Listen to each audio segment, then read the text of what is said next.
One Story, 60. Ezequiel, entonces sabrán que yo soy el Señor. Ezequiel 1, 48. El libro de Ezequiel es el cuarto entre los libros proféticos. Cuando nos acercamos a Ezequiel, no es fácil de entender si tratamos de interpretar cada visión o profecía de manera literal o simbólica. Tampoco debemos abordarlo simplemente como un registro histórico, porque si lo hacemos así, solo se convierte en una lección de historia. Por eso, así como lo hicimos con Isaías y Jeremías, queremos acercarnos a Ezequiel con la misma perspectiva, los pecados del pueblo de Dios, la disciplina que vino como consecuencia, la gracia de Dios que nunca se olvida de su pueblo, aun en medio del castigo, y Dios mismo, quien es el único que salva.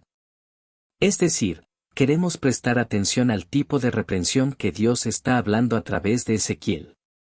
Y a partir de eso, ver cómo debe vivir el pueblo de Dios según su salvación.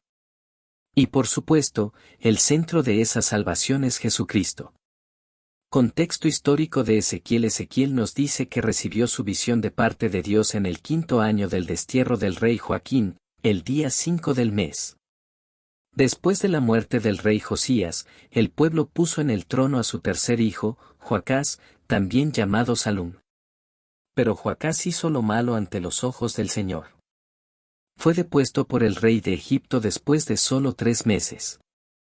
Luego, el segundo hijo de Josías, Eliaquim, fue puesto como rey por el rey egipcio y se le cambió el nombre a Joacim. Joacim gobernó Judá por 11 años y también hizo lo malo ante el Señor. Incluso mató al profeta Urías, y cuando la profecía de Jeremías fue escrita en un rollo, Joacim lo cortó con un cuchillo y lo quemó en el fuego. Finalmente, Nabucodonosor, rey de Babilonia, atacó y se llevó a Joacim encadenado a Babilonia. Esa fue la primera invasión babilónica. Después de él, su hijo Joaquín, también llamado Jeconías o Conías, reinó por unos 3 meses, pero también fue llevado cautivo por el rey de Babilonia. Esa fue la segunda invasión, y en ese tiempo, también el profeta Ezequiel fue llevado al exilio. Después, el rey de Babilonia puso como rey a Sedequías, el cuarto hijo de Josías. Así que cuando Ezequiel tuvo su primera visión, fue en el 5º año del reinado de Sedequías. Era un tiempo en que el ministerio de Jeremías llegaba a su fin, y la condición espiritual de Judá era crítica. ¿Cuál era el pecado del pueblo de Dios? Dios empieza llamando a Israel un pueblo rebelde y una casa rebelde. Tenían frentes duros y corazones obstinados. No querían escuchar la palabra de Dios. Rechazaron los decretos de Dios y no anduvieron en sus caminos. Contaminaron el santuario de Dios con abominaciones y prácticas detestables. Adoraron ídolos. Llevaron los ídolos en el corazón, profanaron los días de reposo y dijeron, el Señor no nos ve y el Señor ha abandonado la tierra. Confiaron en otras naciones. Acusaron a Dios de ser injusto. Y se olvidaron de Él. Uno de los mayores problemas fue que sus pastores, sus líderes, no cuidaban del pueblo. Por eso, el verdadero pastor tenía que venir. La disciplina de Dios por el pecado por causa de los pecados de su pueblo, Dios los disciplinó, y continuaría disciplinándolos. Y esa disciplina era el único camino para sobrevivir. Dios les dijo: voy a cortar el suministro de alimento en Jerusalén, el pueblo comerá raciones de comida con angustia y beberá raciones de agua con desesperación, porque escasearán el pan y el agua. Se quedarán horrorizados al ver a sus semejantes, y se consumirán por causa de su pecado. Voy a enviar contra ustedes hambre y bestias salvajes para destruirlos, peste y derramamiento de sangre barrerán la tierra, y traeré la espada contra ustedes. Por todas sus prácticas detestables, los padres se comerán a sus hijos, y los hijos a sus padres. Haré justicia sobre ustedes y dispersaré a todos sus sobrevivientes al viento. 1/3 de su pueblo morirá de peste o perecerá de hambre dentro de la ciudad, 1/3 caerá a espada fuera de sus murallas, y al último tercio lo esparciré a los 4 vientos y los perseguiré con espada desenvainada. No tendré compasión ni los perdonaré, les pagaré conforme a su conducta y a las prácticas repugnantes que han cometido. Y entonces sabrán que soy yo, el Señor, quien los hiere. Vendrá un desastre tras otro, y rumor tras rumor. Buscarán visión de parte del profeta, pero se perderá la enseñanza de la ley entre los sacerdotes, y también el consejo entre los ancianos. El rey se lamentará, el príncipe estará abrumado por la desesperación, y las manos del pueblo temblarán. Los trataré según su conducta y los juzgaré conforme a sus propios caminos. Entonces sabrán que yo soy el Señor. Todo miembro de la casa de Israel que levante ídolos en su corazón y ponga un tropiezo ante sí, yo, el Señor, le responderé según la multitud de sus ídolos. Volveré mi rostro contra ese hombre, lo pondré como señal y refrán, y lo eliminaré de en medio de mi pueblo. Y entonces sabrán que yo soy el Señor. Como no te acordaste de los días de tu juventud y me provocaste con todas estas cosas, yo haré recaer sobre tu cabeza todo lo que has hecho, declara el Señor soberano. No seguirás cometiendo tus acciones lascivas ni tus abominaciones. Me pides consejo, pero no te responderé. Como me has olvidado y me has dado la espalda, tú misma cargarás con las consecuencias de tu lascivia y tu prostitución. Recibirás el castigo por tus actos impuros y sufrirás las consecuencias de tus pecados de idolatría. Y entonces sabrás que yo soy el Señor soberano. No me detendré, no tendré compasión ni me retractaré. Te juzgaré conforme a tu conducta y a tus hechos. Dios llama a su pueblo a volver. Dios le dice a su pueblo que no ponga más su corazón en cosas vacías ni en lugares sin valor. Los llama a volver a Él.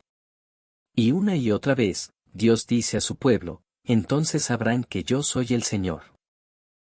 Dios no dice esto solo a su pueblo, sino también a las naciones del mundo como Tiro, Sidón, Egipto, Moab, Amón, Edom y Gog. Aunque Dios disciplina a su pueblo por sus pecados, eso no es lo que Él desea más profundamente. Incluso en medio de la disciplina, Dios sigue diciendo a su pueblo: arrepiéntanse. Apártense de sus ídolos y vuelvan el rostro de todas sus prácticas detestables. Y dice también: así dice el Señor soberano, arrepiéntanse. Apártense de todas sus ofensas, así el pecado no será su ruina. Dejen atrás todas las ofensas que han cometido, y consigan un corazón nuevo y un espíritu nuevo. ¿Por qué habrían de morir, pueblo de Israel? Porque no me complazco en la muerte de nadie, declara el Señor soberano, vuélvanse y vivan. Y otra vez. Entonces recordarán sus malos caminos y sus malas obras, y se detestarán a ustedes mismos por todos sus pecados y prácticas detestables. No lo hago por ustedes, declara el Señor soberano, avergüéncense y cúbranse de vergüenza por su conducta, pueblo de Israel. Dios está llamando a su pueblo a dejar el pecado y regresar a Él. El arrepentimiento del pueblo de Dios.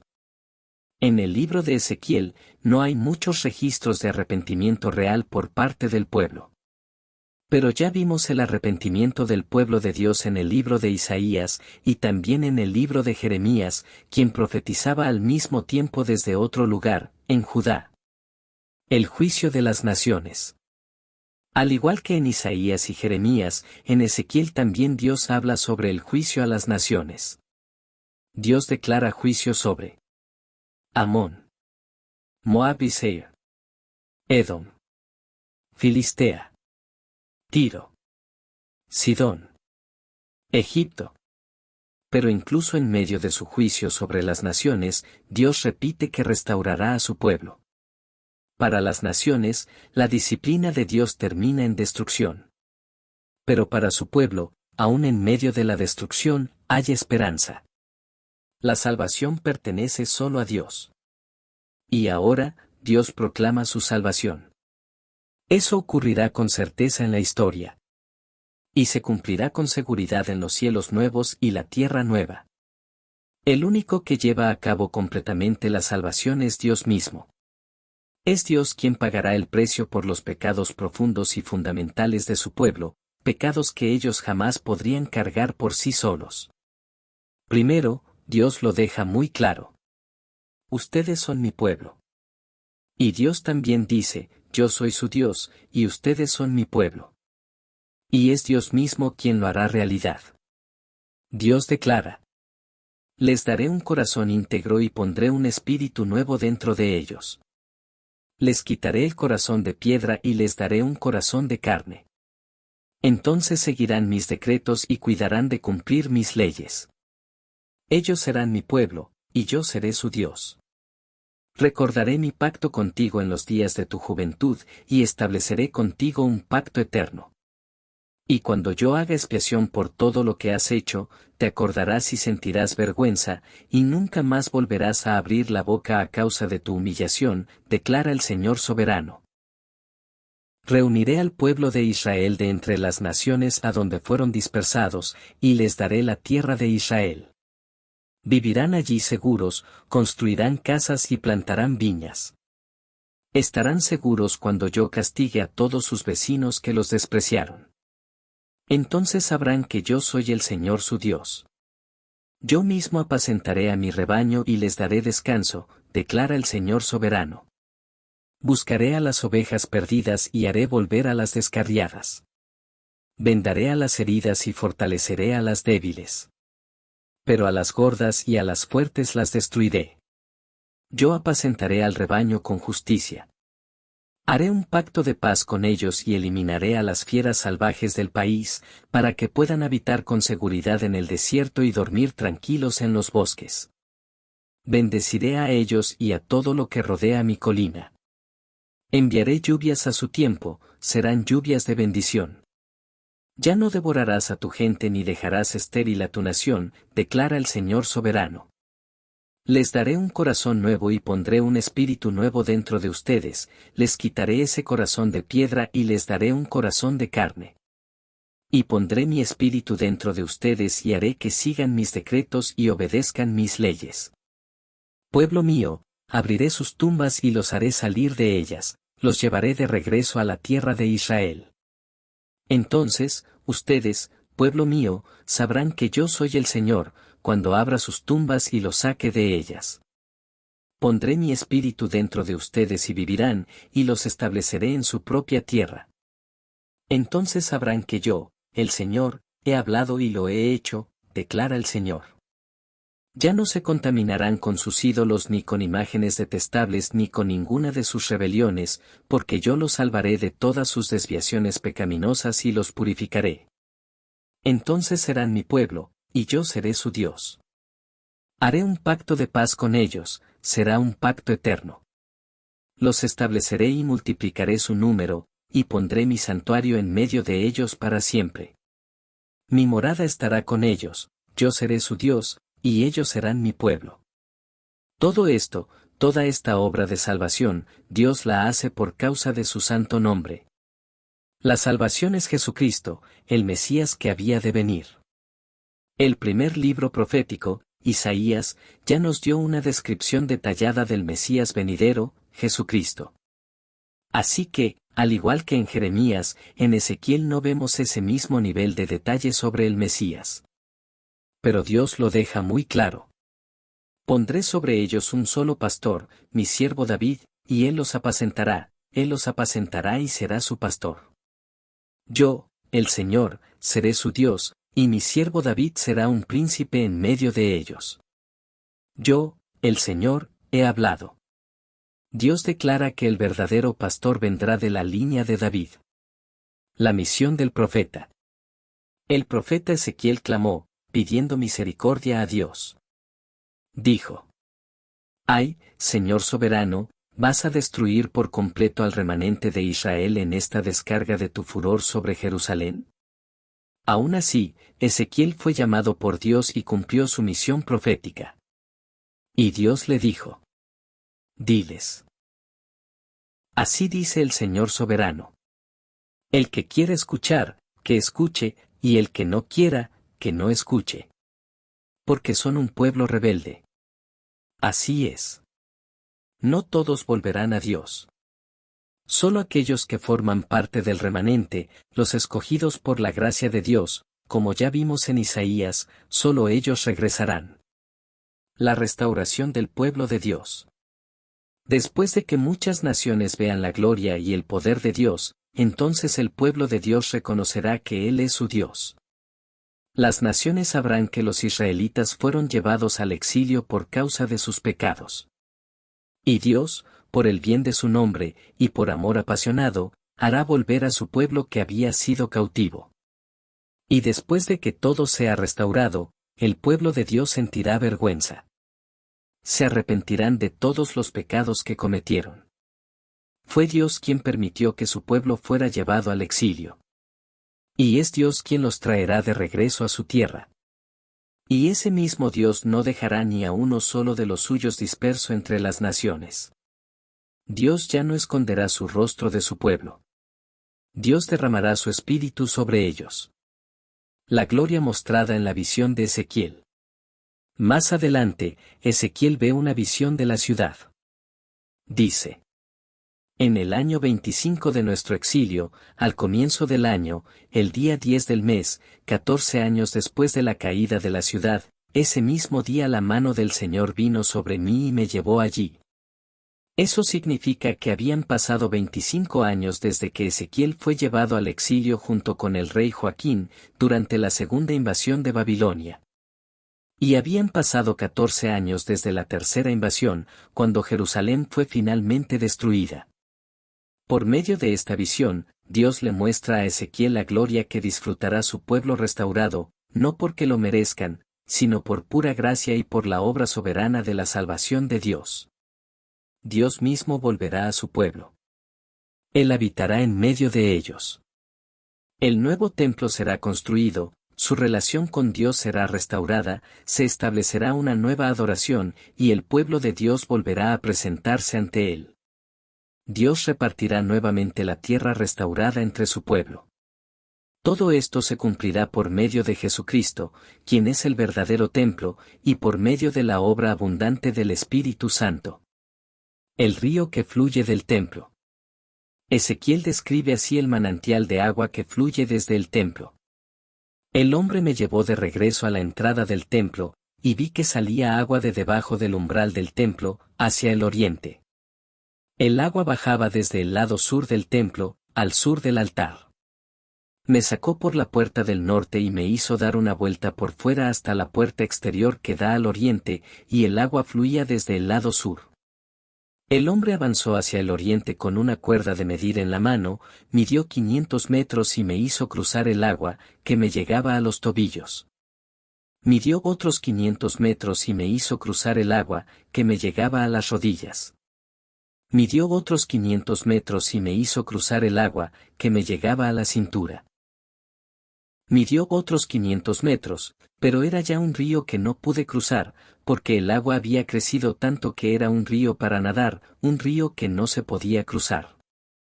Donde quiera que fluya el río, todo vivirá. Habrá muchísimos peces, porque esta agua llega allí y transforma el agua salada en dulce, así que donde fluya el río, todo vivirá. A ambos lados del río crecerán árboles frutales de toda especie. Sus hojas no se marchitarán ni se acabará su fruto. Cada mes darán fruto, porque el agua del santuario llega a ellos. Su fruto servirá como alimento y sus hojas como medicina. El agua que fluye desde el templo lo cubrirá todo. Sanará las aguas del mar. Los peces de toda especie se multiplicarán. Y árboles frutales de toda clase florecerán a ambos lados del río. Esto es porque el agua que fluye del santuario es lo que da vida. Esta visión del agua es la misma que la visión de los huesos secos que vuelven a la vida. Y en esa visión, Dios dijo: pueblo mío, voy a abrir sus tumbas y los haré salir de ellas, los haré volver a la tierra de Israel. Y ustedes, pueblo mío, sabrán que yo soy el Señor, cuando abra sus tumbas y los saque de ellas. Pondré mi espíritu en ustedes, y vivirán, y los estableceré en su propia tierra. Entonces sabrán que yo, el Señor, he hablado y lo he hecho, declara el Señor. Este es el Espíritu de Dios, el Espíritu de vida. Por eso Jesús dijo: si alguno tiene sed, que venga a mí y beba. El que cree en mí, como dice la Escritura, de su interior brotarán ríos de agua viva. Con esto se refería al Espíritu que recibirían después los que creyeran en Él. Dios ciertamente cumplirá su palabra. Y debemos saber que nada de lo que Dios hace es sin propósito. Dios es quien habla, y Él es quien cumple su palabra. Y esta historia del celo de Dios, esta es la historia de la Biblia. Esta historia, la historia del celo de Dios, continúa.